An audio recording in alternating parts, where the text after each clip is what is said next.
All right. College football is done for the meantime, and we're here now to continue you on your journey through the haze, through everything. PG, how you doing tonight?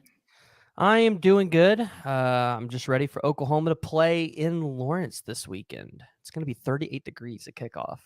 That's actually going to be an interesting game. If That's Jalen actually going to be if an if interesting game. Jalen Daniels plays. I'm excited to get your take on that. I also need to get your take on the OU UCF game. I was watching it, but we've talked how many times about how much I love that YouTube TV quad cam. Mhm. So I had one because it's the big UFC fight this weekend.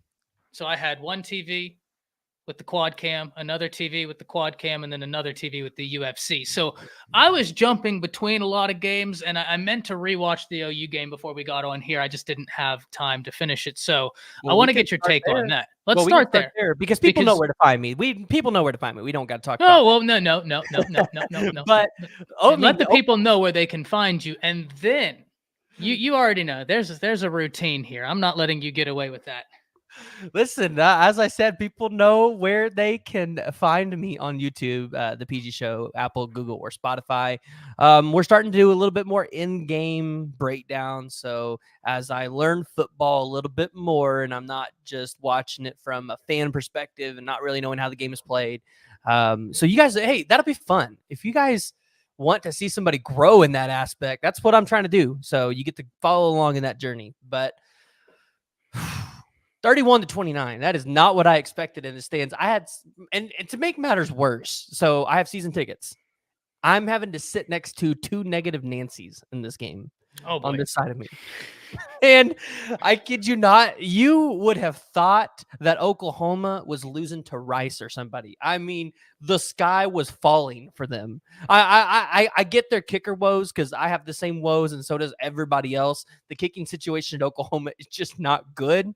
And still trying to scratch my head and figure out how in the world Plaster was our punter when we had better punter in the background. But no, when it comes to Oklahoma and that 31-29 victory, I think a lot of people forget, though, how good of a team UCF was. Because coming into this game, they were the number 4 overall offense in the country. Or at least that's what they flashed up on the billboard, averaging like 516 yards a game or something like that.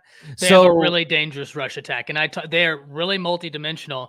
And my man Brinsky here joining us, he'll tell you, as another Alabama fan, that Gus Malzahn rushing attack, when you give him like 3 or 4 really, and that's that UCF attack. They have like 3 guys who are really capable. You give him 3 running backs, he's gonna make you hurt. He's got that ability. and not to mention, John Rice Plumlee can use his feet as well. True. And he had a bye week to get a little bit healthier. So I think there was a lot of people that saw the 3 conference losses for UCF and said, "Oh, they're not a very good team." But in reality, UCF is a team that puts up numbers. And Oklahoma held UCF to under 400 yards of total offense. I just want you to think about that for a second. A team that averages 516. And this is a team that UCF's been doing this for a while. It's not like this is the first year UCF has done this. They've had a good offense and they put up numbers on everybody. Oklahoma held that team to under 400 total yards. Now, you allowed 29 points, which for this season, outside of the Texas game, that just has not been what we've seen out of Oklahoma. And so it was a little out of character. But I mean, Oklahoma, they kind of killed themselves a little bit. Oklahoma had a goal line stop. I believe it was in the end of the second quarter, and Jaron Kanak gets an unsportsmanlike penalty, giving UCF a fresh set of 4 downs where they ended up punching that thing in on 3rd down. So Oklahoma, like when you look at it, it's the same story that it's been all season. Penalties. They got to be able to go in there and clean it up. I do like what I'm seeing out of Nick Anderson. He had 5 receptions for 105 yards. So although we might not have the speed replacement of Andrell Anthony, I think Nick Anderson is definitely going to be sometimes your number one wide receiver, but definitely your number two in Farouk. I think Drake Stoops plays a little bit of a different role, but I still think he's probably your go-to number three. He's your go-to if you need, a third down or a fourth down conversion. He's so smart, especially when the defense is in zone. He's one of those guys that he's played for a while. He understands coverages, and if they're in a zone and third down, there's a reason why DG always looks for him, because he knows I can trust this guy to find the open spot in the zone and just sit in it. Brinsky, you remember Slade Bolden? You're on mute, but he was the exact same way. I don't know if you remember. I mean, wasn't the most athletic guy, but when it came to third down, religiously, he would find the soft spot in the zone, and it was an automatic first down. He was like our Wes Walker. Yeah. So, PG, here's a question I have. Jason, my man, if you want in, you already know. You just ask for the link. It's yours. PG, here's my question, man. I have heard a lot of talk about Lebby, and there is a lot of people unhappy with Lebby in this game. Am I going to be unhappy in my rewatch of this game with play calling? So I think the problem with people is, and honestly, honest to God, the problems you saw in this Oklahoma game is, the more I've thought about it, it all comes down to one thing: the run game. Every problem in this Oklahoma game that went wrong, I can always point back to the run game. They had short possessions on offense because they couldn't run the ball, and UCF, I mean, they defended the pass game well. Like, they focused on that and said, we're going to make Oklahoma beat us through the ground. And this was the game where I felt, hey, Jeff Lebby called the right game by trying to get the ball to Gavin Sawchuk and Marcus Major and really try to push it down their throats, because you need to get those guys going. Like, this Oklahoma run game has not been good this year. So in my opinion, no. Some people, casual Oklahoma fans, might say yes. I don't think so. You need to get this run game going. That means you need to punch that ball in 40 times at least. You need to get these guys confidence. And I think you started to get Gavin Sawchuk a little bit of confidence towards the end of the game, which is good. But no, I mean, it's not the prettiest thing in the world, because Oklahoma they haven't looked good, and they still didn't look great in this game. But you didn't have Tawi Walker because he had a little dispute with a coach. But I mean, I liked it, because you walk out of this game going, okay, Gavin Sawchuk might be starting to find himself. So at least you walk out of this game 7-0, and you can walk out of it with an upside. That's fair. Brinsky, did you get to check out that Oklahoma game this weekend? I only caught a little bit of it, but it was ugly from what I was seeing at the tail end of it. Yeah, Oklahoma finally got their ugly win, and welcome to the rest of college football, PG. We've been waiting on you patiently to finally experience your ugly win. The Texas win, I don't consider an ugly win, because that's a top 5. But Jason, you as well, being welcome to the rest of college football, getting experience an ugly win against a team. We've all been waiting for you to have it. We've dealt with it before. This ain't new. Oh no, but for this year, y'all been kicking people's teeth in, right? So that's why I said on the stream today, I was like, I'm not really moved by this right now. If you're asking me what I think, because OU's kicked everybody's teeth in. It was only a matter of time before you had that close game. It was only a matter of time. Of course, I don't care who you are. I don't care who you are. You're going to go through it. If you're going to go through any kind of championship season, whether it's conference championship, and particularly if you think you're going to be playing for a natty, you're going to get tested. And I think that when you had 2 weeks off to think about how good you were and hear about how good you were for beating Texas, and the whole rest of the season everybody's been doubting you, it's a new way to kind of come out and play, So I feel like it's hard to, I don't care who you're talking about. We're talking about young men who are 19, 20 years old, and all of a sudden they're hearing how great they are. It's easy to kind of overlook a team like that, and on top of that gimmicky offense is tough to get ready for. Yes, it is. Yes, it is. It's not something that you're going to see a whole lot of. I kind of equated it to, you play a service academy every 3, 4, 5 years or whatever, most major programs, and you can't get used to the freaking triple option that easy either. You know, you just need to escape. You just need to escape. Which, and Yeah. I like your point because, you know, this might be another thing that Oklahoma fans really need to be happy about.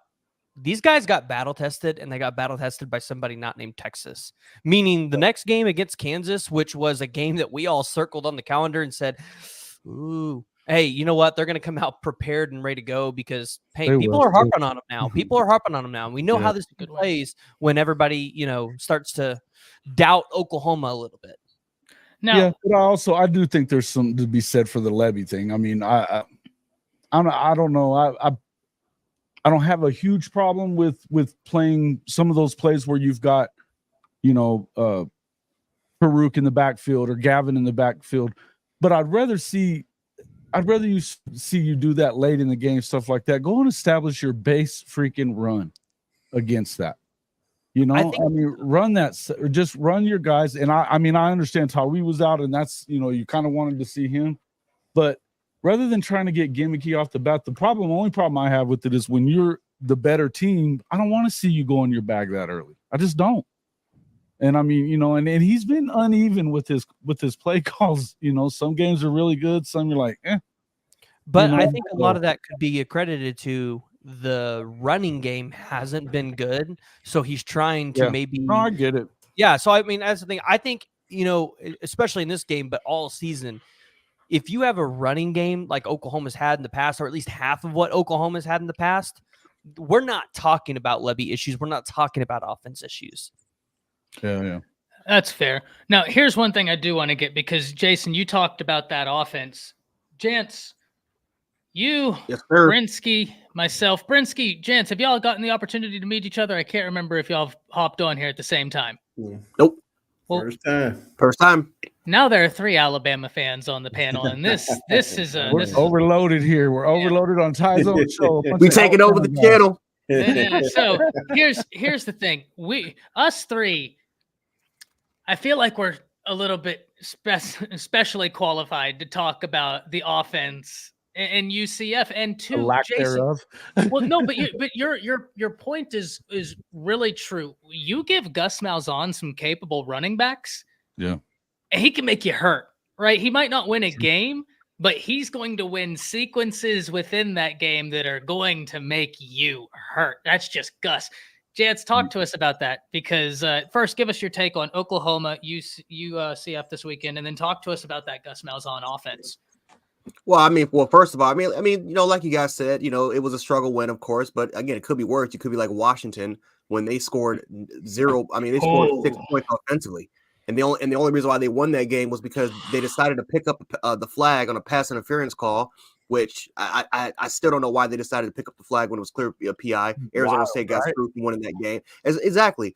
You know, but I mean, Texas struggled with Houston, and this is even with Quinn Ewers. Exactly. You know, it's going to happen with college football. You know, I mean, this is the year which has a lot of parity, and I don't understand why a lot of a lot of Oklahoma fans want to fire Jeff Lebby. I have no idea why.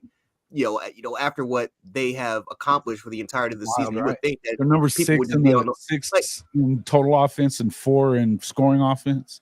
I'll say, you want to trade? Do you want to trade for Tommy Rees? Because I'll take Jeff Lebby. Hell no. But Alabama fans would take Jeff Lebby in a heartbeat. Oh yeah, I'll take Jeff Lebby in a heartbeat. So I mean, you know, I don't see where it's kind of going, you know, away from there. But no, Gus Malzahn is a monster. I mean, you know, you know, again, we all know I'm a Bama fan, but one of my favorite offenses of all time was that 2013 Auburn offense, man. Nick Marshall. With Nick Marshall, and you had Trey Mason, and it was Sammy Coates was their wide receiver. But man, that option offense was something I was lethal. They ran that option offense to perfection. And so when you have a solid offensive line, when you have a stable running game, it's a lot of trickery.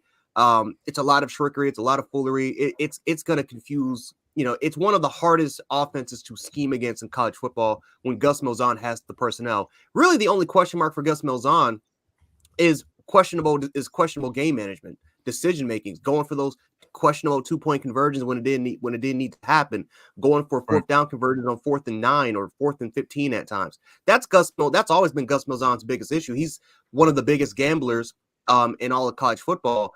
But no, his offense is lethal. I hated going against Gus Malzahn, and especially when you were playing Voodoo Palace and called Jordan Hare. And I mean, think about it. I mean, since he took over as head coach, we only beat him one time. We're crazy one things happen out on the plains. It's crazy, like 1-3 against him. So playing in Jordan Hare. So no, I mean, no, he's a real threat. Again, Central Florida, I think that's a team that I think is going to get a lot better. They're going to get a lot more talent. You saw what they were the transfer portal, Javon Baker, who decided to do that taunting on the sideline. I mean, he's a former talented 4-star that came from Alabama. So, that's every team is going to struggle. Every team is going to struggle. Yeah, I mean, except for Michigan. Unless you're Michigan, every team is pretty much going to. They played UNLV and those kind of. Yeah, exactly. Their best They'll get theirs. Yeah, it's coming for everybody. Yeah. Now, look, I think that game. I think we're all in agreement. Oklahoma, you are going to get your struggle win at some point this season. It's coming for everybody this year. Welcome to the rest of college football. We've been patiently waiting, watching you kick teams' teeth in. But 55 to nothing. I wouldn't say it's our first struggle win, though, because we've had close games. I mean, Cincinnati. The Cincinnati game, you had to a little bit, but it wasn't ever in question, though. Exactly, Jason. It was close-ish, but you won all 4 quarters, in my opinion. I think you could. I mean, I was there at Cincinnati, and you never felt like they were going to lose the game. You kind of were waiting for them to blow up and kind of do their thing. But I don't ever really feel like now there was a time during the SMU game whenever they tied it up that you were like, oh shit. But then they automatically rattled off 2 touchdowns. You really weren't ever in danger there either so much. I mean, and I don't count Texas as a struggle win because, like I said, if you beat a 12-5 team by 1 point, that's a great win. Game is that was the Red River game. But I think the point that I would make is, and PG, I don't know, I think you would probably agree with this, is that a year ago they lose this game. 100%. Oh no, they do, and they would have lost that game 5 years ago. They lost this game. Yeah. 5 years ago they lose the game. So here's, but I mean, here's the deal. I struggle. They did what USC did this past weekend. And the weekend before. This goes back to my original point. Too many people look at the UCF game and they look at that 3-3 record and say, "Ugh." But again, UCF, they might go win 5 straight games. Like, there's a good chance they might rattle off 5 straight wins on their schedule and be 8-4. And then how much better? I mean, I'm not saying does that almost lost look, but I mean, Oklahoma's win would look a little better if that was an 8-4 team at the end of the season. So here's something, guys, because this morning Steven asked me a question, and now that we have the full panel, we have some people in chat. I got to pass this to y'all. This was a great question. Whose seat is hotter, Sam Pittman or Beamer at South Carolina? Now, this is interesting because Arkansas has lost 6 straight. 6 straight with KJ Jefferson and a hurt Rocket Sanders. And South Carolina hasn't been much better. Against Mississippi State. 3. Yeah, but I don't think Pittman's seat is hotter because Pittman is going to be a great discussion. Pittman is Arkansas. So and the thing is, he's already taken the necessary move to try to make it look like he's doing something. So he might have bought. Oh, I love that. Facts. Facts.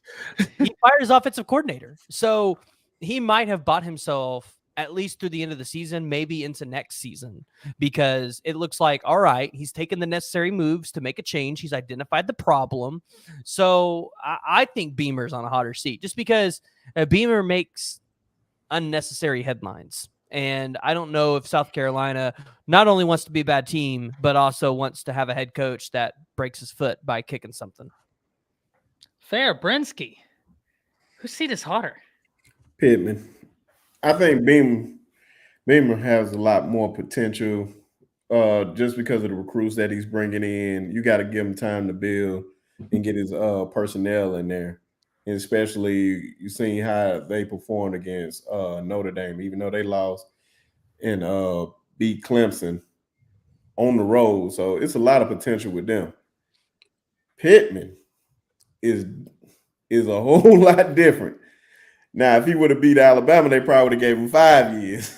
and whatnot, just going in Tuscaloosa. But nah, man, because I think just KJ Jefferson coming bad and all the hype around the season, you thought it was going to be at this point probably 2 losses, maybe 2 losses, but it just looked like the train ran all the way off the tracks right now with them.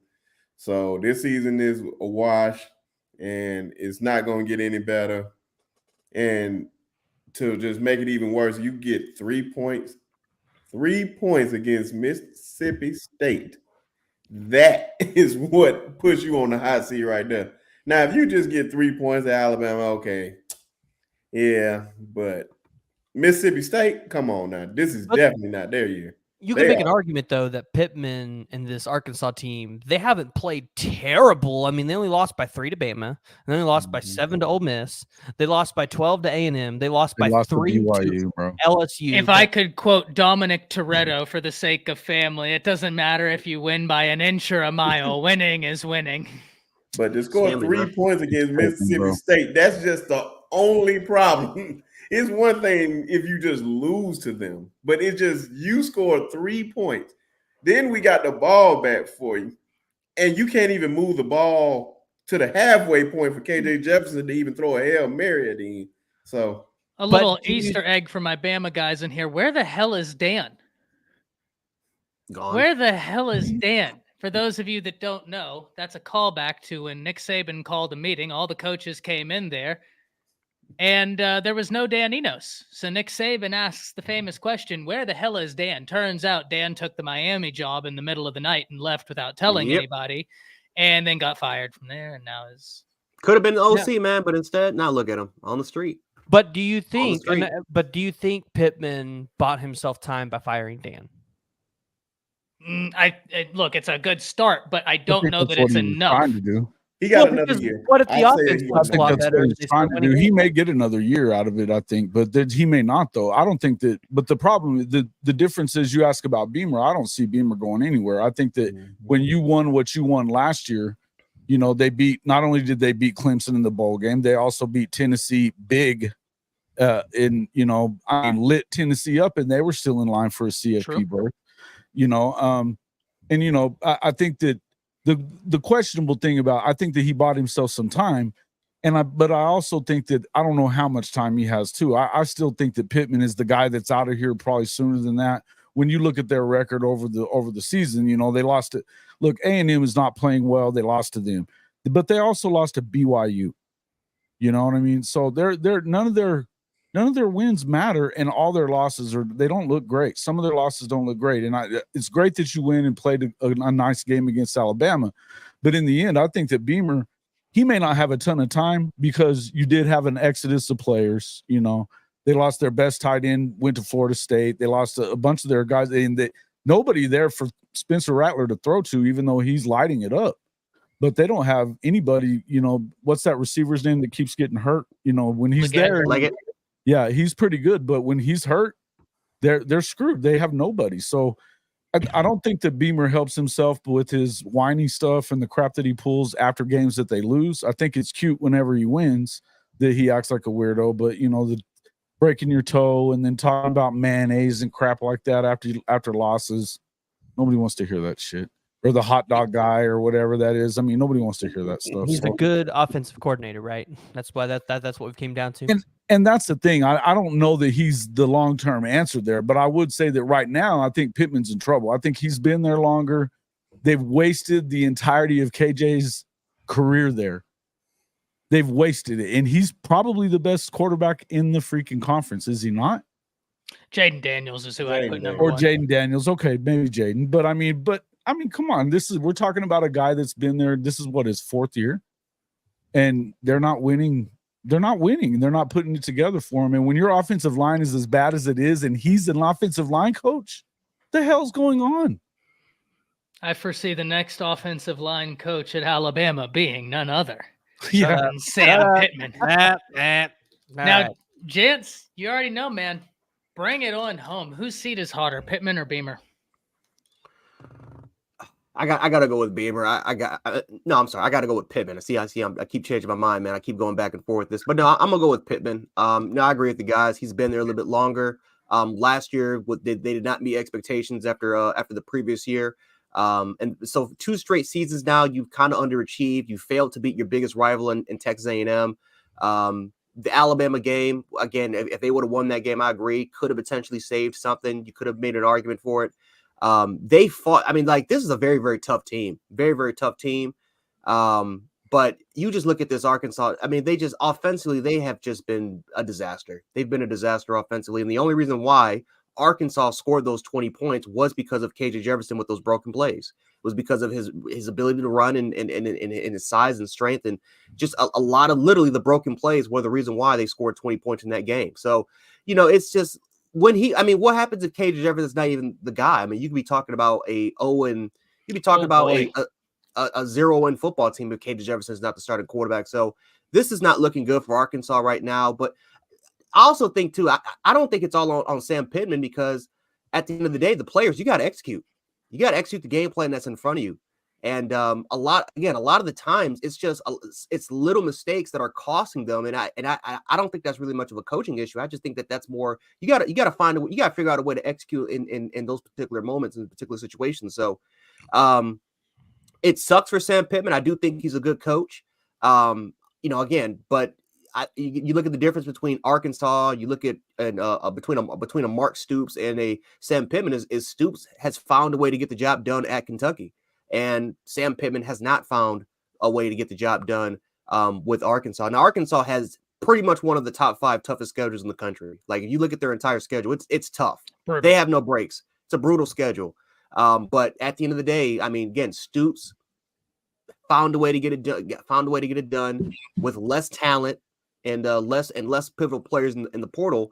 And Arkansas has had more talent. They've had more impactful players from the portal, and they have found ways to just not get it done. So I don't think he's going to be fired this year, but I do think that if he can't get the job next year, if he can't beat A&M, if he can't win more than 7 games at Arkansas and at least try to get to a bowl game, I think you're probably going to have to move on from Pittman and try to find somebody else, unfortunately.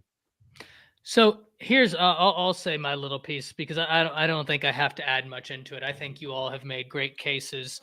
I think the answer is Pittman. And the reason why I say so somberly, it's almost like your cool friends' parents who are getting a divorce. Exactly. Right? Like the cool parents, and like it feels wrong, because PG, you hit the nail on the head, and that's why it does feel wrong. He feels like Arkansas, man. Like, he feels like a coach that you want to do well for Arkansas, because it just seems like a perfect marriage. That's why I'm not happy with my answer, but I think that is the correct answer. And I think chat has astutely pointed out, Beamer is bringing in 5 stars right now.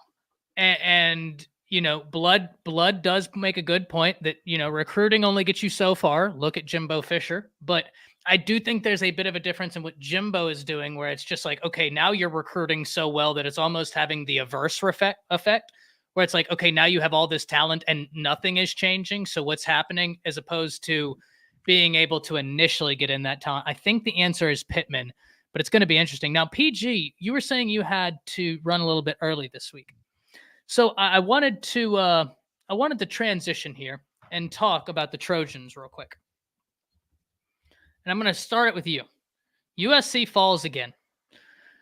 Where does USC go from here? Because this is what I will say before I pass it to you. I told you in the green room before any of you gentlemen got in here that there's something that's caught my attention that really worries me about USC. And PG said, yeah, they just need to fire Grinch. And I said, well, there's something else that really worries me. If I look right now at recruiting for the Big Ten for 2024, he's not ahead of Ohio State. They're not ahead of Oregon. They're not ahead of Penn State. They're not ahead of Michigan. They're coming in at 5th with 15 commits. Michigan has 25, Penn State 25, Oregon 23, Ohio State 23. And you're going to the Big without Caleb. Where does USC go from here? PG, start with you. I'm going to stick to it. I think you got to fire Grinch. And I'm not sure if you leave Riley to hire his own defensive coordinator at this point. I think you go hire it for him and you tell him you're great at offense. This is not your area. And we're paying you a buttload of money. So this is going to be your defensive coordinator. Work with them. Or if you're USC, you let Lincoln Riley walk to the NFL. Don't say a word. You hire Cliff Kingsbury at a third of the price and go poach a defensive coordinator because, well, you were going to have to pay Lincoln Riley that money anyways. So why not get a comp? I mean, Cliff Kingsbury would be comparable to what Riley is. I mean, he's not. I mean, I don't feel like he's that big of a downgrade. And you could go hire a really good defensive coordinator from somewhere else, pair him up with Cliff Kingsbury, and bam, you've got yourself probably a top 5 team in the country year in, year out. I don't know if USC is going to be able to do it with the way that we have seen them play this year, but also the way we've seen Riley run his teams. I think there's a lot of USC fans, and honestly, I'm starting to ask myself the question: if USC loses 3 games at the end of the season, Washington, Oregon, and UCLA, because it's a very well possibility, and there's a chance that California might put up numbers on them. Not saying California's going to win that game, but they could put up numbers.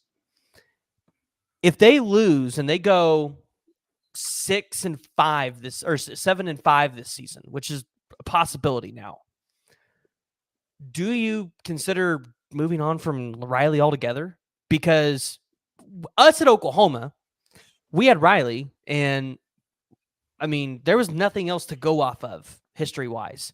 We just thought, hey, it'll get better. Riley will hire a coordinator. Eventually, this will get better. If you're a USC person, you've seen what Riley did at Oklahoma, and now you just see it at USC, but worse. So it's like, I don't know. Like it, I've got a video coming out later, and I'll just give you guys a teaser here. Lincoln Riley's a fraud. That's really what it is. He's swinging with the hot take, and you know what? I've got one come out saying the same thing. He is a fraud. There's a lot more to it, and there's a lot more to it than Grinch. And I'll tell you something, is a lot of it has to do with Lincoln Riley, the coach, and how he runs. It doesn't matter who you bring in there. I don't give a crap if you have Brent Venables could not put a defense together on that field. Probably he could, but only because he would have his own way. First and foremost, I don't think that it's going to happen that they're going to let him walk and allow Cliff to just take over. I don't even know that would be a possibility. I mean, he hired the guy. I don't really see that going down. Now, Cliff does have a way of filling up. That's for sure. But I will say, I don't think that it's about as much as it's about Grinch is not good at his job. Let's just make it clear there. But I also will tell you that a lot of it has to do with the fact that the way that they're running this offense, and as genius as we all know that he is, what the hell are they doing? You think about the Colorado game, they're up 41-14 at the end of the freaking third quarter, and they don't run the football with Marshawn Lloyd once in the fourth quarter. Does it feel like 2017 Georgia? They don't run him once. And then the same thing, they get down at the end of the Arizona game. He runs for 15 yards, gets them into scoring position inside the 10. They take him out at that point, and they end up missing the field goal to just and they end up in overtime.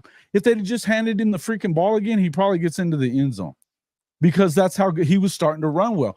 He gets a touchdown this past week against Utah right off the bat. He hardly touches the freaking football the rest of the game. And no matter what, I don't care what kind of defensive coach you have or whatever, and they brought in players. It's not like they don't have some players. I don't care what kind of defensive coach you have. If you don't have a coach that is at least trying to get the game over with, run the game, run the clock a little bit, keep your defense off the field a little bit, you better have all the depth in the world. Isn't going to help you, because the fact of the matter is they're going to be on the field too much. And this is exactly what happens. They're not good at, but you can, and the other part of it, they're soft. You can see the difference. Benny Wiley is the strength and conditioning coordinator out there. They're soft as baby shit.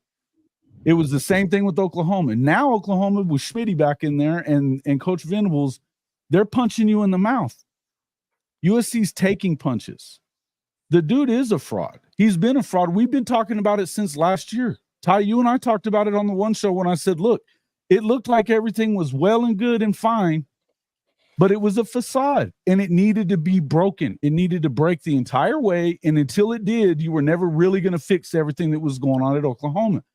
And the reason that Lincoln Riley left was because he knew it was broke and that he wasn't going to be able to hide behind that shit anymore. But you want to know what's crazy? He ran from that 6-7 season, and he's going to end up having a 5-loss season on his hands. 4 or 5 losses is not out of the realm. It's not. And they're not beating Washington. They're not beating Washington. Might beating Washington 60 or 70.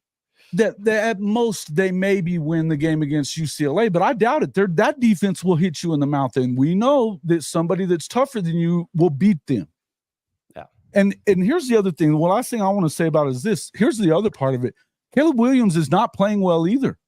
And I think that he's gotten into some bad habits where, look, he's fantastic. I'm not bad-mouthing Caleb Williams, but I'm telling you, he's gotten into bad habits. Todd, they don't even give him easy throws. Do you want to know what it is? Where he hits that third step and freaking gets the football out. He's gotten so used to running around and waiting on the offensive guys to get as deep as they can or making a big, long run that now it's a bad habit. Do you want to know what it is? I talked about this today. I talked about this with PG. Desperation leads into hero ball. And I'm going to say this the exact same way I said this on my live today. Whether consciously or subconsciously, Caleb is playing a desperate brand of football. And I'm not saying Caleb is a desperate person. Understand my contention here is that Caleb Williams He's been running for his life. He recognizes that if he doesn't take the win, there will be no win to be had. That's right. And sometimes when you get into that, you get into a quarterback who holds the ball for so long because he realizes if I don't make it happen, it ain't happening. It's not happening. It's got to go through me. And sometimes that can come across as apathy, but really it's the exact opposite. It couldn't be further from apathy. It's this recognition, whether consciously or subconsciously, I have to do everything. And I start playing a desperate brand of football. Now, Brinsky, talk to me, man. Where does USC go from here? Because I question their next move with this kind of roster buildings. 15 recruits? That's going to be tough. See, I'm so glad that you and Jason said exactly what I said last week about the Notre Dame game. I said he was just sitting back there forever. They're not giving him no easy passes. No easy throws. Nothing easy. I'm just like, come on, man. I'm like, he can do more. And the worst thing about it, Jason, you hit it right on the head. They are not running the ball. Lloyd only ran the ball 8 times, 7 or 8 times, and he was running good. But what was that touchdown? 45, 50 yards, something like that. And you don't give him the ball no more. See, that's the problem. They don't have any balance. If I know you're passing all day, it's not hard to defend at some point because I know you're not going to run the ball. Yep. And then one play, I just feel like they're just not using him the correct way. I felt like they were using him right at the beginning of the year, but they're not. Zachariah Branch. You don't get no comp that say Tyreek Hill for no reason, and I'm not going to use him. You can put Mario Williams somewhere else. I don't care. Yeah, he's the one that got him that touchdown at the end of the game because he ran. I couldn't believe they punted it to him. That kid's freakier than a frog with a mustache. Dude, no bullshit, man. I mean, you got to give it to your playmakers. It's like they've got the most explosive weapon that you could have at the receiver and return position. They've got a guy like Caleb, and then they've got a running back like Marshawn Lloyd, and they're not figuring it out. I mean, run the football. Help your defense, and he's not able to do that. He's not able to allow himself to do it. And the worst part about it, man, and the other thing that I mentioned is that, okay, if he wants to get back in the Heisman, he basically going to have to throw 4 or 5 touchdowns. And it felt like they were just trying to get him back in the Heisman race instead of trying to win the game. Like, the game is more important. Like, take care of this. You guys are just letting them hang around, and then you realize. Look at the comment that comes right as you're talking. I mean, y'all are on the same wavelength right here. Because it doesn't make any sense. Why would you not run the ball? I feel that way as a Bama fan at one point when we had Bryce. Like, we got Bryce back there, that's cool, but run the damn ball. 100%. Balance it out. And I don't feel the same way you feel, Ty. I understand with recruiting right now. That just right now, it can be a lot of flips here and there or whatnot. They still have talent on their team, a whole lot of it, but not on the defensive end, which I'm not liking. Then the transfer portal can change a whole lot of things. That's what he does well, is the portal. He's not a good high school recruiter, but he doesn't need to recruit nothing offensive. Nothing. It need to be straight defense. Yep. Because in a lot of ways, they had the game, and then Bear Alexander gave the game away in a way. But I just don't see USC. Like, I want to see how they play the very next game. Are y'all going to bag it in because, one, he's definitely not winning the Heisman now, and two, you're definitely not going to the college football playoff. Do y'all still have some heart? True. Can folks feel good about this team? Just give them a little hope for next year, because right now it's not there. Jant, same talking point to you, man. Where does USC football go from here? I want to get your opinion on this. Oh, you got to get ready for next year. You're going 7-5. You can end this talk maybe even 6-5. Maybe get to a bowl game. Yeah, I'm worried about Oregon and Washington. Get to the Sun Bowl and you can try to win that. No, it's over. You're losing to UCLA. You're losing to Oregon. And you're losing to Washington. Your defense once again decides to let up over 30 points, almost close to 400 total yards of offense. You gave up 41 points the previous week before that. You should have lost to Arizona. You should have lost to Colorado potentially after giving up almost letting a 30-point comeback happen. They're just not good. Internally, there is something wrong with that program. Lincoln Riley, and this is what I talked about this I talked about this a couple days ago, and a bunch of Oklahoma fans flooded the comments to troll the USC fans. Not really even troll, but they try to tell them that, because USC fans were laughing at Oklahoma fans all year round because Oklahoma fans kept trying to tell them exactly what Lincoln Riley is, which is fraudulent, and they didn't believe it. They thought that for some reason that they were hating. Well, now look, now USC fans are quiet. They can't be found. They're not in the comments. I'm not even seeing them right now in the live feed. They're gone. So it is what it is with USC. This is exactly what they are. They have internal issues. The only thing that they have relied on is NIL deals. Of course, you see Bear Alexander with that huge penthouse that he was able to get during the offseason. Again, hope that's working out for him. But it is what it is. You know, Ty, let me ask you a question. What's the most important high school league in college football? The most important high school league in college football? It's got to be one of the. It's either one of them down here or that Trinity League. It's the you nailed it right in the head. It's the Trinity League. The Trinity League, ladies and gentlemen, is the most important league in high school. It is the best league in high school. You want to find the top 5, St. John Bosco, Mater Dei, the 2 best high schools that have won national championships in 5 and pretty much the last 6 years. It's those schools. That's right. USC hasn't gotten at least 5 Trinity League players in one recruiting class, and I think about 3 or 4 recruiting cycles. Guess who's got them in the Pac-12? Oregon. So USC, we're talking about the state of California. They're getting out recruited in their own state. They have Brandon not Baker locked left. down. Exactly. They have let that state down. These kids are going elsewhere, but then they're going to Oregon. They're going to Washington. They're transferring and going to Arizona. These kids are not buying into the program. So we talk about this from a recruiting standpoint. He's not winning there.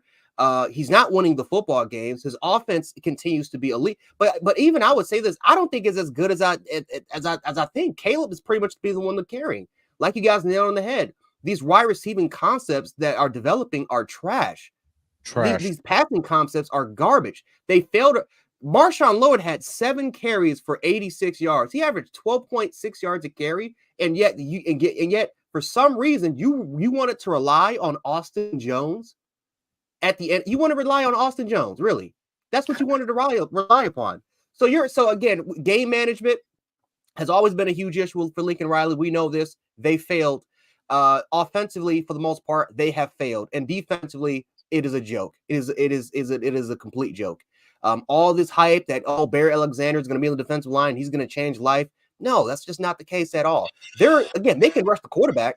They can't defend against the run. Their secondary is fraudulent. They're just it's not a good state right now. It really isn't. And, I think the most concerning part, if you're a USC fan, if you watch that press conference, guess what they asked Lincoln Riley? Where is he going to potentially take a next job? And Lincoln Riley used the exact same response like he talked about with Oklahoma for weeks before eventually leaving, saying that he's here for the long haul. He's not going anywhere. Well, we'll see about that. We'll see exactly what happens with Lincoln Riley. I tweeted out, oh, he's gone next year. He's gone. He's gone either next year or a year between there. The LA Times, they've got the gloves off now. Bill Plaschke was on Dan Patrick this morning. He was ripping his ass, saying that he'd lost the fan. He's already that the honeymoon was over. He said that there's donors asking where the hell their money is going to, and why, and that he said, last year was a great turnaround. This year they have returning Heisman Trophy winner and a $10 million plus coach, and they're already out of the running. And he said, and then the other part about it, then he's not letting players talk to the media after the game. That is not going to cut it in the number 2 media market in the country. You got away with that crap whenever you were in Norman, to an extent, because, well, number one, I mean, you're not going to get that hard-hitting sports journalism that's going to be in your grill all the time. You're not. But when he did all that crap on those windows in the bottom over there at one of those dorm rooms, looking out over the practice field and stuff like that so that they couldn't watch practice or anything like that, he glazed that all over and did all that crap. I mean, you should look all that up. He's been doing all that stupid stuff for a long time, and it's not going to fly in LA.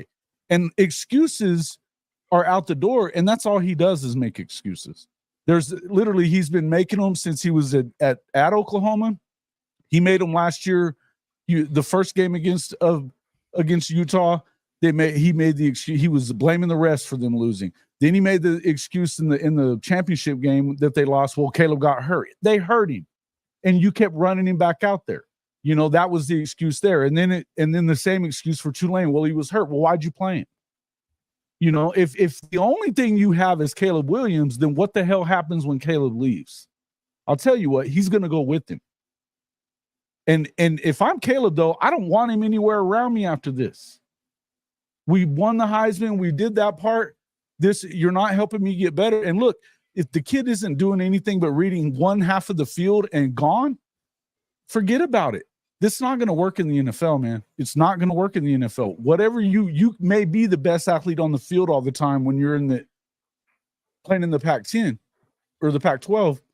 But you're not going to be when you get out there in the NFL. They're going to get your ass. You can't run down there and hope for that crap and hope for somebody to get open. He's not going to have Andy Reid as his offensive coordinator. Because everyone wants to make that comparison to Patrick Mahomes. You know what Patrick Mahomes has? Andy Reid. Caleb Williams not going to have him. He is not going to have him. He's going to be with the Chicago Bears, the Denver Broncos, one of those teams. He could be with the Patriots, potentially with Bill O'Brien as his offensive coordinator. It is not going to look good for Caleb Williams at all. It's not. Well, here's something I will say, guys. This is something that perplexed me. And then we're gonna get into the Bama game because that's gonna be fun. You guys talk about not running the football. There's something we've seen adversely affect Caleb Williams for 3 years now, and that's 2 high safeties. You want to know the best way to get a defense out of 2 high safeties? Present a running game, make them drop a safety down into the box, play at least a cover 3, and work from there. Why stop running? You're literally doing what the defense wants you to do. And that's the part that I just like. When I started thinking about who do we blame, I didn't know where the blame lied. Because it is Alex Grinch. The defense is awful. I retweeted something today where I don't know whether it was definitely bad. I forget who it was. Not helping. Right. But well, they tweeted that this USC defense, time and time again, they get gashed because they stunt right out of gaps, like time and time again. And then we look at it. I don't see much progression from any part of this team. And moving to the Big Ten, guys, I'm going to be very honest. I don't know if that formula of trying to rely on taking 10 to 15 high school guys a year and then relying on the transfer portal, I don't know that that's going to work in the Big Ten because Ohio State is still getting whatever they want out of the transfer portal while taking a top 5 class. Like Michigan is still getting whatever they want out of the transfer portal or out of recruiting 20, 25 guys, and then they're going to pluck whoever they want out the portal. Like, Yeah, Lincoln has access to the portal, but so does Ohio State. So does Bama. So does Georgia. Right. Bama pulled Jahmyr Gibbs and Williams out the portal, Landon Dickerson. Like, you're not alone in that. I really worry about what the future looks like without Caleb Williams in the Big Ten, without a defense, and you don't build rosters in the typical way. You don't manage the game in the typical way. You've got to get those guys some rest. I don't give a crap how good a defense you've got, how many guys you have out there. You've got to be able to do that, you know? You have to run the ball, control the clock a little bit. And he doesn't care about that. You literally cannot win doing one of three phases well. And they're not even doing the one well right now. They're bad on special teams also. One of the things I told you about so many times, what was the Cam Newton Auburn defense? They were ranked 54th. I love Caleb. I think he's spectacular. Cam Newton's the biggest cheat code I've ever seen at any level of football. Maybe y'all disagree, but in my life, in my 28 years of living, I have never seen one person affect a game for their team like Cam. Just that I could actually say, oh no, Cam took over the game and won it. Like he ran through 5 defensive linemen, mossed someone, threw it to himself, did a triple backflip, kicked the like. I'm being facetious, but Cam was different. Caleb isn't Cam, and if you don't give him help, you're doing him a disservice. And it's at some level sad to see. Sad to see, but I'll tell you what was happy to see. One, Shady Mile. Ladies and gentlemen, Shady Mile bourbon, as you can tell, it gets a little lighter every time he picks it up. we had some people over for the UFC fights and the games this week, so the Shady Mile, they treated us well. We'll say that. Shady Mile, I can't talk enough about this brand. Genuinely top. It's one of the 10 oldest distilleries in Kentucky. $29 for their whiskey bourbon, and it is a fantastic product, and they keep you at the forefront. Shady Mile, if you're looking for your new drink of choice this weekend, Steven in the chat has gotten some. He has told me time and time again he's enjoyed his. Think of Shady Mile. They thought of the channel. They help us out. Now, guys, I can tell you what, it went real well with a cigar. It went with a cigar. And smoke them if you got them, because Alabama rolled Tennessee. And Jance, Brinsky, and Jason, you already saw it. So this is mainly for Jance and Brinsky. There's a lot of talk, and I know that y'all have seen it as well, but it's just that Jason and I have already interacted on this subject today. I've heard a lot of talk about the refs in this game, right, from Tennessee. First and foremost, you want to know what the biggest reason Tennessee losing this game was? There's several, but in my opinion, one of the biggest momentum flips in this game is when they went for it on 4th and inches. Didn't get it, but how did you go for it? You have a quarterback who is 6'5", 250 pounds. He is a linebacker. You need 6 inches. Hut. In shotgun. Well, all you do is you get him under center and you go hut. First down. Next. It is truly that simple.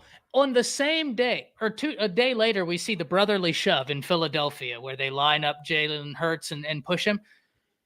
They asked their quarterback to gain 6 inches, and the brilliant way they figured they were going to do that was saying, hey, I know we need 6 inches. Let's gain 12 feet and 6 inches. How about that? We're going to line you up 3 to 4 yards back. And then we're going to say, go out a shotgun. I know we only need 6 inches, but let's really do ourselves a service and make it 12 feet and 6 inches. That's why you lost the game. You didn't do it once. Guys, they did it twice on 4th down out the shotgun, and they didn't get either of them. You lost the game because you lost your way. quite frankly, a lot of that has to do with Alabama's defense. And to be quite honest, guys, that first touchdown they got was a busted coverage. And even then, that's one of the better throws Milton has made all year. I'm not being facetious. That was a beautiful throw. I still don't understand why Kevin still decided. I mean, because again, if you go back, I mean, it was a bust. It was a bust. It was a bust, or at least that's what Daquan Menzie was breaking it down, and I think it was Menzie was breaking it down. Smook was telling me one of them was breaking it down, right? And he was saying how it was supposed to be the safety pass off. And okay, yeah, because I saw the pass off, and Braswell took, and Braswell was supposed to have inside. Safety was supposed to take outside, and it ended up being the exact opposite. You can see him looking for the safety help, and then when he didn't see it, that's when he tried to catch up to the receiver. Okay. Yeah. So, I mean, that was one of their first touchdowns, which good on them. Like I said, that was a beautiful throw by Milton. You can't take anything away. But guys, catch was better. Catch was better, but Braswell, a defensive end, running down the field with Squirrel White right on him. I mean, I'm not mad at the coverage by That was Braswell. Good coverage. I'm mad that it was Braswell in coverage, but I'm not mad at the coverage. Well, they had a press conference. They was asking about his speed. He's like, I'm fast now. And so he showed me how fast he can be. But I wish he wasn't on that play. No, for sure. Guys, talk to me, because I thought Tommy Reese probably – Guts, is it your birthday? Happy birthday, my man. If it's your birthday, happy birthday. Glad to hear it. Glad you're spending it with us. We surely don't deserve that, or I surely don't deserve that. These three gentlemen do, but glad you're here with us. Hope you have a good birthday. Guys, I want to hear from y'all. I thought Tommy Reese probably had his best play calling in the second half of this game, especially when they started implementing more of the pre-snap motion. It kind of looked like the offense hopefully is dialing into what it likes. Brinsky, I'm going to start with you. What'd you think about Alabama downing their rival? And did you enjoy your cigar this weekend? Oh, yes, I did. And I posted it on my YouTube page. It had to be posted. I waited a full year to smoke this cigar. But for the game, first half, I was questioning a lot of stuff. I was this close. I'm like, bro, Ty Simpson is on the bench. I was this close because I just felt like I still believe he's the better passer. I don't believe that South Florida game was a great showing because of the rain. But you just see they were just starting to work with his strengths or whatnot, trying to roll him out a little bit more.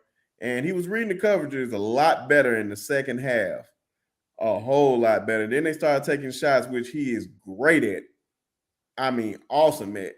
And so that was very, very good. But the one thing, I don't even want to talk about us.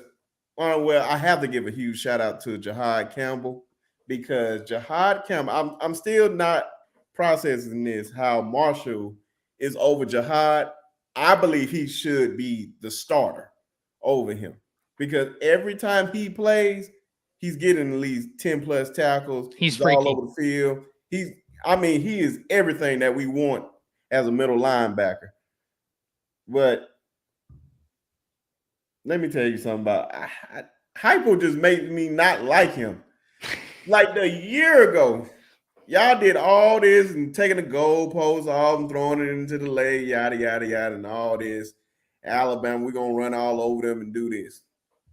But you complaining about the officiating like we didn't get hosed last year by the officiating. If they didn't call Kool-Aid interception back, the game is over last year. But y'all complaining about the officiating.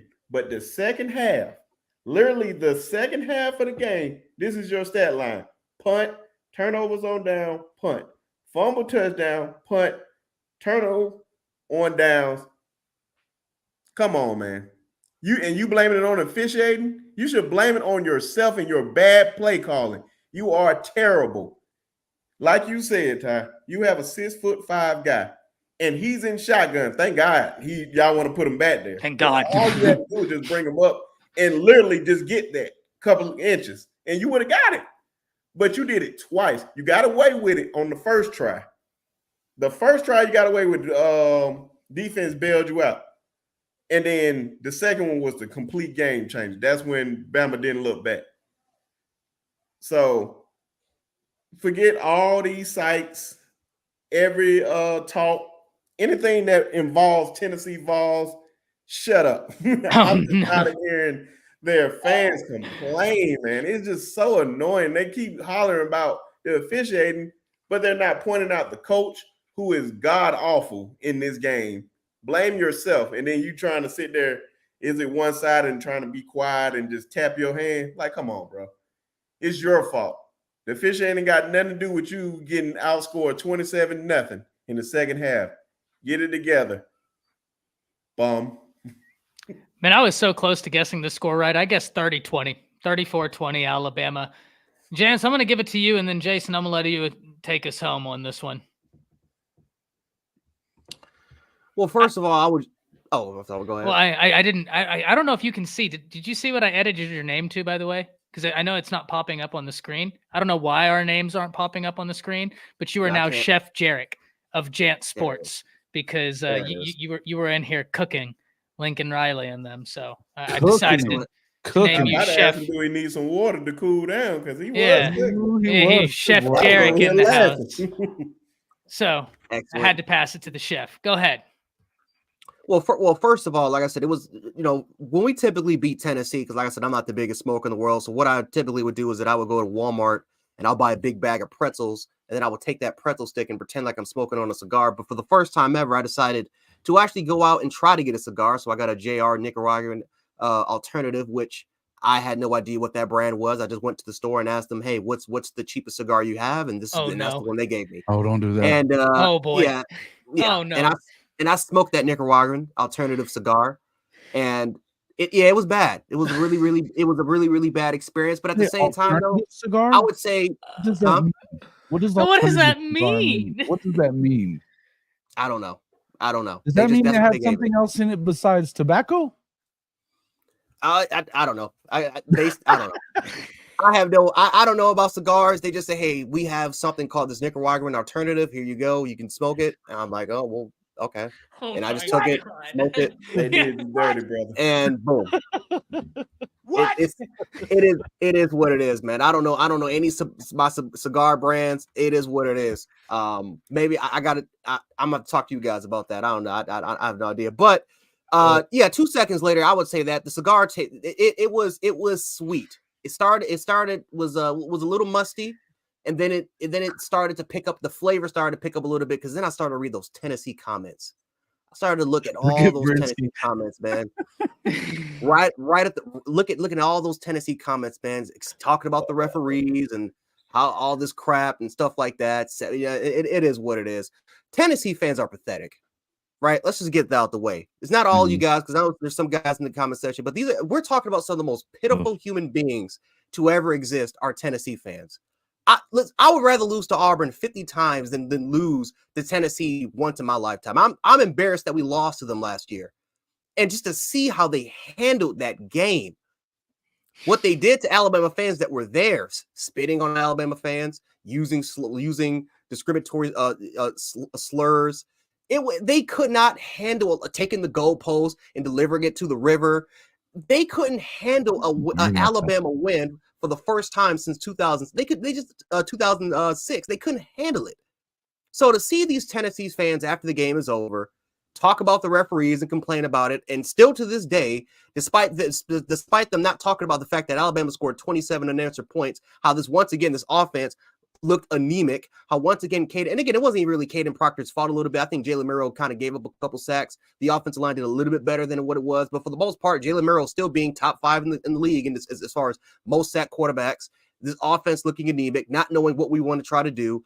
And then all of a sudden we figure it out by running a lot of motion, getting them a lot of balance, knowing exactly what defense they're in. We ran the football effectively. We got the matches that we wanted to get, and we scored 27 unanswered points. And one thing that I always keep talking about, Alabama's defense is ranked, I believe, 16th or 17th right now in the country. We all know that number is not real. That's a top 5 defense. Yes. The only reason why they're in that 16th, 17th brand is because of the offense not finding ways to try to be more consistent. They lack any sort of identity in the first half, or sometimes it can be the second half, but this offense has not had one complete game of football yet. which means that the defense has to consistently be on the field, quick 3 and outs. And like I said, when you keep being on the field for that long, eventually in offenses, they're going to expose a weakness. A good offensive coordinator is going to find a way to exploit this defense, figure out the particular matchups that they want, and they're going to exploit it. And they can't do that against LSU. They do that against LSU, they're going to lose. Simple as that. But that's something that we can talk about in the future. But no, I'm happy that we won. But I think the best thing was to see Tennessee fans squirm. That was the best feeling. That's what made that nasty cigar taste better. Was the fact that Twitter again. they just looking at them squirm, and just all of us. I mean, because I'm telling you, man, these are just some of the. And again, it's not all you guys, but some of you Tennessee fans are pitiful. Dreadful people, man. Well, I mean, you saw the whole TikTok thing with Brock Bowers and the Tennessee fan wishing death on Brock Bowers. Wishing that his leg was broken. You had another Tennessee fan saying that I wish that I can sleep with his mom. Like it's just pitiful human beings, man. Pitiful. But it is what it is. I'm glad we got the win. I'm glad that we finally were able to humble them. And no, I'm just overall glad that we were finally able to shut them up, at least for about the year. Now they can worry about losing, getting blown out by Georgia, and once again just becoming a pitiful program like they've always been. Yeah, this is gonna end up on YouTube somehow, some way. Jason, or on Twitter somehow, some way. Jason, take us home, man. Yeah, I don't really have a whole lot to add to that. That was great. No, I mean, look. After last year, you figured when you go up big like that, and you got to put the game away. You know what I mean? But you had to feel like, as much as I like Josh Heupel, you know, from being an Oklahoma guy, he hasn't really, aside from this past year, I just don't know what the identity of that team is either. And if it is running the ball, then why didn't you do it? You know, when you got that big lead like that, I just don't understand what it was. And it's like the same thing, that the weird little stuff, and they're making excuses about it. Well, look at the Florida game. You have that big fight at the end of the game and stuff like that. I mean, there was a reason for that because Hype did it. He called a freaking timeout when he didn't. There was no way for him to win. You know, it stupid stuff. You know what I mean? It was just stupid stuff, and of course it causes a fight. But to me, I don't know. I just think that Tennessee they need to be better than that. Man, come on. And for that whole, we were watching that coach, what's his name? The one on Twitter that we were watching earlier. Coach Grimm. Coach Grimm, yeah. And I like his show for the most part, but you're going to talk about holding calls and the player safety and stuff like that. And like you said, you had a guy punch another dude. What are you even talking about? You know, it's just, it don't even make any sense to me. It doesn't even make any sense to me. But I'm not as good as they're supposed to be on defense, and then, you know, you let a defense or an offense that isn't playing well. I mean, because I still think that Reese doesn't know what's going on. I don't think he has a clue. I just don't think he's got it figured out. And you're one of the best run defenses in the country, apparently you're supposed to be, and you just let them run right down your throat after that? It doesn't even make sense to me. I don't know. I haven't thought that much of Tennessee anyway. And I think that, you know, last year it was kind of the same thing. Last year, whenever you needed to go out and get a win and to get into that playoff conversation, you go out there and get smoked by South Carolina. House money with $1.99. He says, boy, that's a rough one, House money. Yeah, that's one way to do it. Yeah. Thank you, House money. He says there's a reason Stoops said hell no, and Ty gave Shady Mile plug. Awesome, Mike. Hope you enjoy. Go back. I'm sorry, I didn't mean to interrupt you, Jason. No, I was pretty much there. That's like I said, I don't really have a ton to add. You guys, you know, had kind of went through it anyway. So it's just, to me, I just don't understand what the identity of this Tennessee football team is, because, you know, you're not, you know, Heupel's supposed to be that guy that can do the veer and shoot and put up big numbers on the scoreboard, and they're not doing that. And now, you know, supposedly they're leaning on the defense this year, and they're not doing that either. So if you're not going to play offense and you're not playing defense, then what are you doing over there? You know what I mean? I don't really get it. And I don't know that he's not the answer, but I just think that this has been such an uneven season for him. I mean, I know it's 2 losses, but you got to go win that game when you got a lead like that, bro. You got to win that one. I don't know. Yeah, although he may have bought himself 5 years just by doing it last year. I just like, and to Coach Graham, Coach Graham's a great guy. I wish all the best to Coach Graham. He went through some stuff and came out the other side and takes some unbelievable resilience. And so I really root for him. And for anybody that didn't see, this is what I'll end it on. He was talking about how, the SEC needs to step in because Alabama was holding so much. It gets to a point of it being, bad for player safety. One, we can pull how many screenshots of Tim Keenan going to try and get Milton and his jerseys being held, or we can. But 2, how are you going to say that whenever during the game, I understand the player was trying to punch the football, but it doesn't matter if I'm not meaning to touch the quarterback in the face. If I push his face mask up, that's hands to the face. That's a penalty. I understand. I do not believe that the Tennessee player who punched Roydell Williams in the face because he took a right hook to the face, the kid I think was trying to hit the ball. That's fine. He hit Roydell in the face. I know you might not have meant to do that. That's a personal foul. Whether your intent or that's a foul. Hands to the face is a foul. You just punch somebody. I get it. Going for the ball, that's a foul. You're not worried about that. And Roydell was down, by the way. He was laying on the ground when it happened.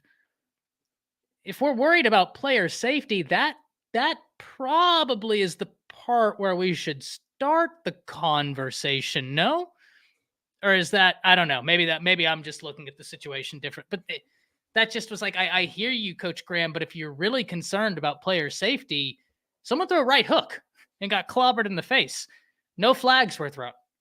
That was more outside the pale of anything football than anything else we're complaining about. So what really is the issue here? Guys, we've go ahead, Gents. No, I was about to say Chris Braswell being held the entire game, being hooked on, not one flag being called on him. Tim, like you just said before, Tim Keenan being held. There was a chop block, literally 2 straight plays in a row. There was a couple chop blocks, nothing being called there. Like it was, I just thought, was it the best officiating game we ever seen? No, but guess what? You can't rely on officiating to win games.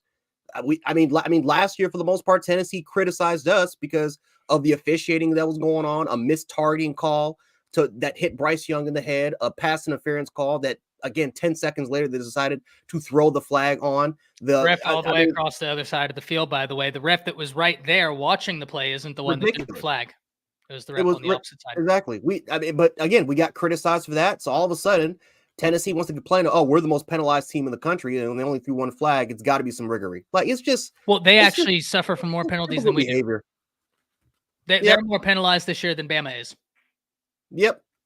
It's just typical Tennessee behavior, man. You can't be surprised by this. Well, and it's also, guys, last year, whenever Alabama had Will Anderson and Dallas Turner, do you know how many holding calls went in Alabama's favor all year? 2.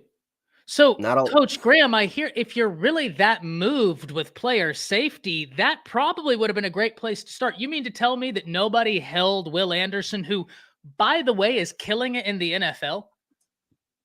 Like, isn't he one of the highest graded rookies in the NFL right now? Like, so nobody... Look, I get it. And I am of the mindset. Calls happen every game. That's not what won or lost you the game.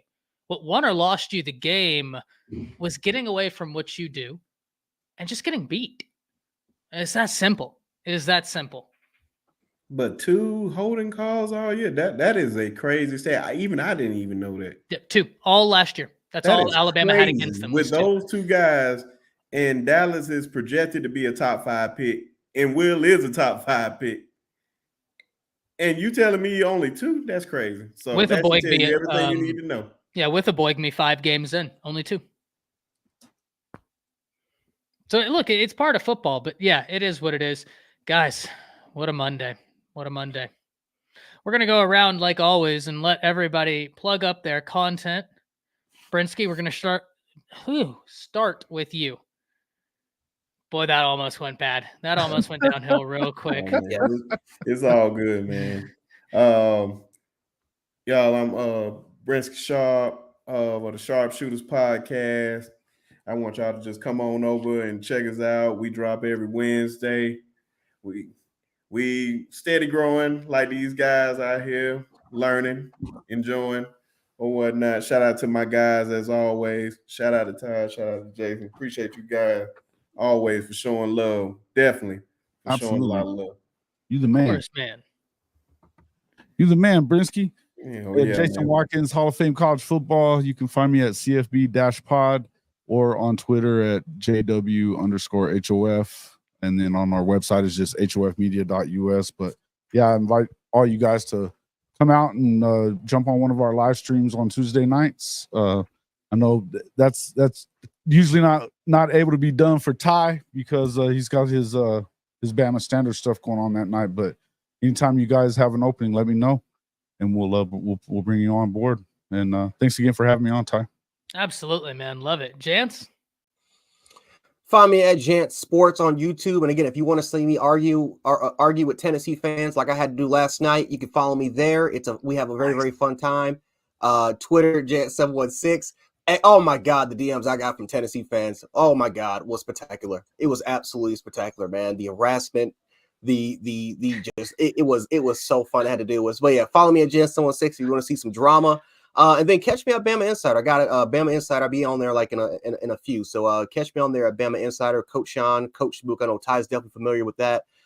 We definitely are gonna have a great time trolling Tennessee fans, and I'm gonna go more in depth with my cigar story because that I only put like 10 minutes. I can go an hour with that story. It was ridiculous. So yeah, catch me on those platforms. No, do me a favor. Never again. If you ever tell me you're smoking an alternative cigar again, I'm gonna fly up to Buffalo. I'm gonna take the first plane up to Buffalo, and I'm gonna bring some cigars. And that's not gonna never again. I will send you cigars. They told me to either get that or they said the Madristo was nice, and they tried to this Incan crap that they put. I don't know what it means. I don't know what it means. I just said just give. What were they casting a spell on you? He said they tried. Don't do it again, brother. But I'm gonna help you out with them Tennessee fans. Please. I'm gonna come over there and help you out with that.